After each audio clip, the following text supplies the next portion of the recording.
আসসালামু আলাইকুম ওয়া রাহমাতুল্লাহি ওয়া বারাকাতুহু।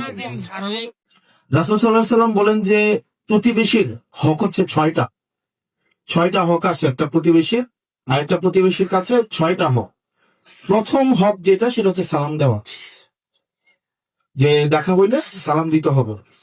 সালাম দেওয়ার মধ্য দিয়ে আচ্ছা আপনি যে অহংকারী না, আপনার মধ্যে যে অহংকার নাই, আপনি যে বিনয়ী, এটাই হচ্ছে প্রথম প্রকাশ পায়। রাসূল সাল্লাল্লাহু আলাইহি ওয়াসাল্লাম বাজারে যেতেন সালাম দেওয়ার জন্য, সালাম দিতেন, ছোট বড় নির্বিশেষে সালাম দিতেন, অপেক্ষা করতেন না যে আমাকে সালাম দিবে কি দিবে না সেটার জন্য। তো সালাম দেওয়া হচ্ছে প্রথম, এটা হচ্ছে আমাদের একটা দায়িত্ব, হক, এটা হচ্ছে হক। 2 নম্বর যে প্রতিবেশীর হক, সেটা হচ্ছে যে আমাদের একজন আরেকজনকে, যে দেখা যায় যেটা হয় যে সুপরামর্শ দেওয়া, আমাদের সুপরামর্শ দেওয়া। তারপরে যে হক সেটা হচ্ছে যে অসুস্থ হইলে তাকে দেখতে যাওয়া, অসুস্থ হইলে দেখতে যাওয়া। পরবর্তীতে যে হকটা সেটা হচ্ছে যে দাওয়াত দিলে সেটাকে গ্রহণ করা।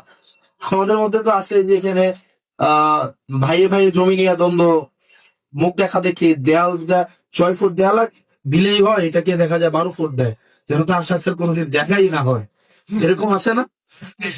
তাহলে আমরা একটু দেখি, আমরা একটু আবার পুনরাবৃত্তি করি, মনে আছে কিনা দেখি। 1 নম্বর হচ্ছে কি সালাম দেওয়া।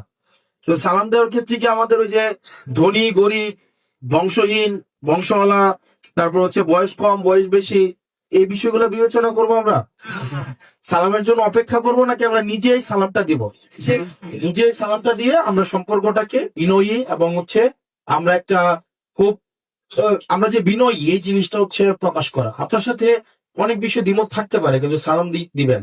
2 নম্বর যেই বিষয়টা যেটা হক প্রতিবেশীর, সেটা হচ্ছে যে আমাদের দাওয়াত গ্রহণ করা এবং দাওয়াত দেওয়া। একজন একজনকে কিছু একটা রান্না হইলে দাওয়াত দেন, সমস্যা নাই, দাওয়াত দেন, একজন একজনের খাওয়ান। বাজারে গেছেন একসাথে দেখা হয়েছে, বগলের নিচ দিয়ে ধরে নিয়ে আসেন বাসায়, মুড়ি থাকলে মুড়ি খাইতে দেন, সমস্যা নেই। 3 নম্বর বিষয় হচ্ছে অসুস্থ হইলে খোঁজ খবর নেওয়া। আপনার জন্য অসুস্থ হয়েছে, আপনি অসুস্থ হইলে খোঁজ খবর নেওয়া, এটা একটা দায়িত্ব, দেখতে যাওয়া। আর যতক্ষণ পর্যন্ত অসুস্থ একটা মানুষকে আপনি দেখতে যাবেন, যতক্ষণ পর্যন্ত আপনি দেখতে যাবেন, যতক্ষণ পর্যন্ত অসুস্থ মানুষটার পাশে থাকবেন, ততক্ষণ পর্যন্ত হচ্ছে আপনার প্রতি দোয়া বর্ষিত হইতে থাকে। এখানে অসুস্থ মানুষকে দেখতে যাওয়াটা এটা গুরুত্বপূর্ণ একটা বিষয়। তো প্রতিবেশীর ক্ষেত্রে এটা আরো বড় হক। তারপর হচ্ছে সুপরামর্শ দেওয়া, সৎ পরামর্শ দেওয়া। আমরা বরং প্রতিবেশীর কাছে একটু যদি মানে আসলে প্রয়োজনে বিপদে পড়ে আসলে আরেকটু বিপদে ফেলাই দিই, এরকম হয় না? এটা করা যাবে না। আমাদের প্রতিহিংসা না করে আমাদের সৎ পরামর্শ দিতে হবে। তারপরে যেটা করতে হবে সেটা হচ্ছে যে আমাদের জানাজায় অংশগ্রহণ করা। মারা গেলে আমরা যখন খবরটা আসবে অংশগ্রহণ করে, না পারলে দোয়া করা। নিতান্তই যদি আমরা না পারি ওই লোকটার জন্য দোয়া করা। সেই কথাগুলো কেন বললাম, মানে এগুলা তো একদম ছোটবেলায় আমাদেরকে শিখানো হয়েছে, আমাদের মা বাবা শিখাইছে আমাদেরকে। তো এখন এই জায়গায় এসে কেন বললাম, এই জায়গায় এই কারণে বলার যে এখানে আপনারা যারা যারা আছেন, আমাদের সবার কি একই কালার ড্রেস? আমরা কি এক ধরনের পোশাক করছি? কেউ পাঞ্জাবি পরছে, আমি জ্যাকেট করছি, কেউ হচ্ছে গেঞ্জি পরছে, কেউ চাদর গায়ে দিছে। চাদরের কালার কি সবার এক? চুলের কাটিং কি সবার সেম? আমাদের কি চেহারা সবার এক?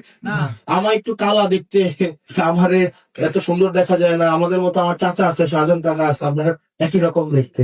আমার কেউ আছে অনেক সুন্দর, আছে না? সবাই কালা একভাবে বানাইছে? আমরা কিন্তু সবাই একভাবে বানাই না। আমরা কিন্তু সবাই এক খাবার খাইতে পছন্দ করি, সবাই কিন্তু আমরা এক খাবার পছন্দ করি না। গরু মাংস একই খাবার, কেউ পছন্দ করে, আমি কেউ ধরেও না, তাই না? আবার হচ্ছে ধরেন এখানে সবার চুলের কাটিং কি সেম? তার মানে আমরা সবাই এক না, আমাদের সবার মধ্যে ভিন্নতা থাকবে, আমাদের সবার মধ্যে পছন্দের ভিন্নতা থাকবে। আমাদের প্রতিবেশীর হকটা আমাকে পালন করতে হবে। বোঝা গেছে? এই কারণে আপনার কাছে এই বিষয়টা বললাম।